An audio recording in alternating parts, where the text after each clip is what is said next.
দুলাভাই পাওয়া তো ভাগ্যের ব্যাপার, যে কিনা মন খারাপে ঘুরতে নিয়ে যাবে বাহিরে এবং নিজের ফেভারিট জিনিস খাওয়াবে। দুলাভাই যখন শুনে আমার আজ মন ভালো নেই, তখন সে আমাকে নিয়ে আসে নদীর পাড়ে এবং নদীর পাড়ে এনে নিয়ে আসে নদীর এই পাড়ে। তারপর হচ্ছে নদীর এই পাড়ে খোলা মোড়ায় প্রতিদিন একটা মেলা বসে, এই মেলাতে নিয়ে আসে, সাথে কিছু কসমেটিকও কিনে দেয়। হ্যালো এভরিওয়ান, আসসালামু আলাইকুম, দিস ইজ মিঠু আহমেদ। আজকে ভিডিওটা হচ্ছে আমার আজকে খুব বেশি মন খারাপ ছিল, কারণ গরমে প্রচুর বেশি সিক লাগতেছিল।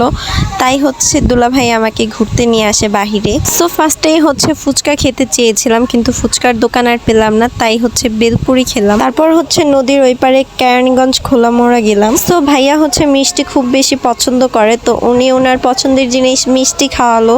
তারপর হচ্ছে বাসার জন্য নিয়ে নিল। ভাইয়া হচ্ছে আমার সাথে মজা নেওয়ার জন্য একটুখানি বাজারের মধ্যে রাউন্ড দেওয়ালো আমাকে। এটা কি কোনো কথা গাইস?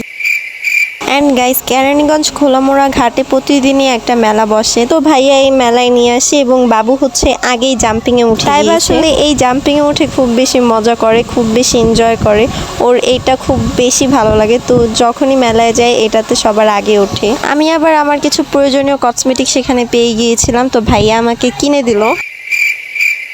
সো গাইস, আজকের ব্লগটা এই পর্যন্তই ছিল এবং নেক্সট ব্লগ পেতে অপেক্ষা করবেন। অ্যান্ড প্লিজ গাইস, আমার পেজটা ফলো করে দাও এবং লাইক শেয়ার কমেন্ট সবসময় করবে এবং নেক্সট ব্লগ পেতে অপেক্ষা করবেন। ততদিন সবাই ভালো থাকবেন, সুস্থ থাকবেন। আল্লাহ হাফেজ।